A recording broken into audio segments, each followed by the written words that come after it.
పంచాంగం శ్రీ శోభకృతనామ సంవత్సరం దక్షిణాయనం హేమంత ఋతువు మార్గశిర మాసం ధనుర్మాసం శుక్లపక్షం రోహిణీ నక్షత్రం చతుర్దశి సోమవారం.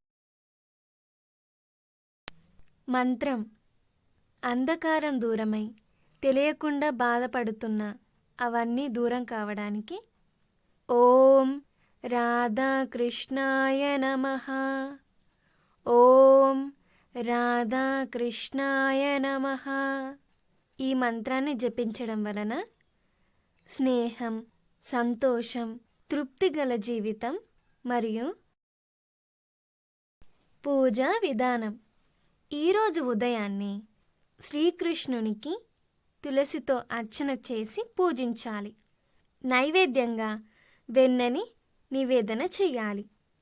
తదుపరి ఆ వెన్నని ప్రసాదంగా పిల్లలు స్వీకరించడం వలన తెలివితేటలు పెరుగుతాయి. అపమృత్యువు, అపకంటకాలు మరియు ఘాతాలు దూరమవుతాయి. నరదృష్టి, బాలరిష్ట దోషాలున్నా దూరమవుతాయి. దుష్టశక్తి ప్రభావం ఉన్నా దూరమవుతుంది.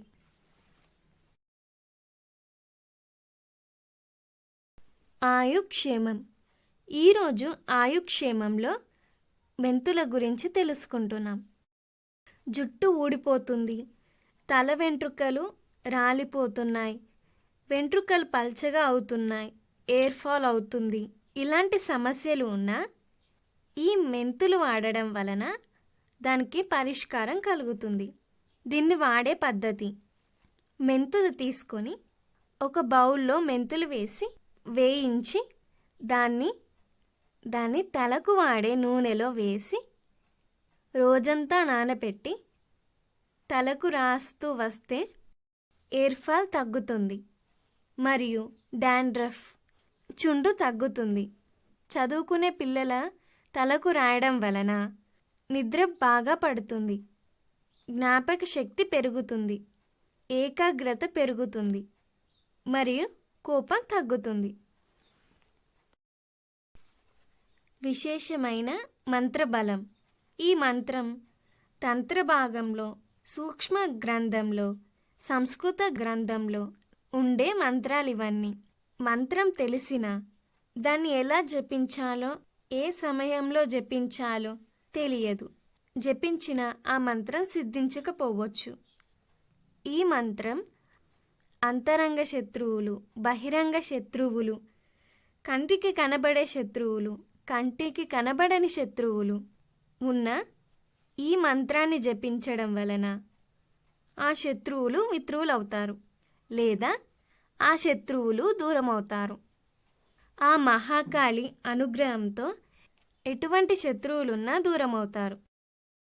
దుర్గా అమ్మవారి చిత్రపటం లేదా విగ్రహం ముందు జమ్మి ఆకులు 16 ఆకులు తీసుకొని ఆ మంత్రం దశవక్రం, దశభుజం, దశపాద, సంజవ ప్రభ, కోటి సూర్య ప్రభా కాళి మమ శత్రున్విషాయ. దశవక్రం, దశభుజం, దశపాద, సంజవ ప్రభ, కోటి సూర్య ప్రభా కాళి శత్రున్విషాయ. ఒక్కొక్కసారి జపిస్తూ అమ్మవారి ముందు పెట్టాలి. అలా 16 సార్లు జపిస్తూ 16 సార్లు అమ్మవారి ముందు పెట్టాలి అంటూ 16 సార్లు జపించాలి. ఇలా జపించడం వలన సమస్త శత్రుబాధలు దూరమవుతాయి. ఇలా 45 రోజులు ఈ మంత్రాన్ని జపించాలి. ఇలా 45 రోజులు ఈ మంత్రాన్ని జపించడం వలన ఆ మంత్రం సిద్ధిస్తుంది.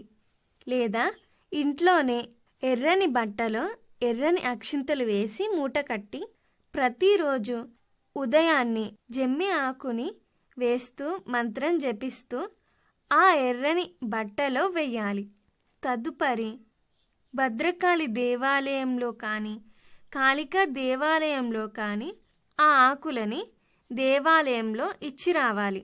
లేదా ఒక చెంబులో నీరు పోసి దానిలో కుంకుమ వేసి కలిపి కుంకుమ నీళ్లుగా తయారు చేసి క్షమి వృక్షం అంటే జమ్మి చెట్టు దగ్గరికి వెళ్ళి 16 సార్లు జపిస్తూ 16 ప్రదక్షిణలు చేసి ఆ చెట్టుకి ఆ నీళ్ళని పోయాలి.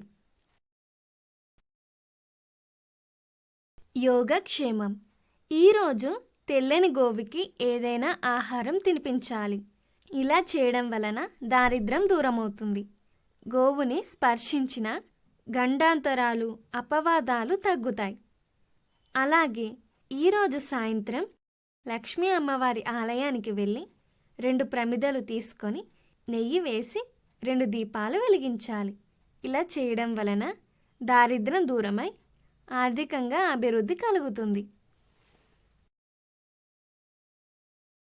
వీడియోలు చూడడానికి మా ఛానల్ని సబ్స్క్రైబ్ చేసుకోండి. పక్కనే ఉన్న బెల్ ఐకాన్ని యాక్టివేట్ చేసుకోండి. లైక్ చేయండి, షేర్ చేయండి.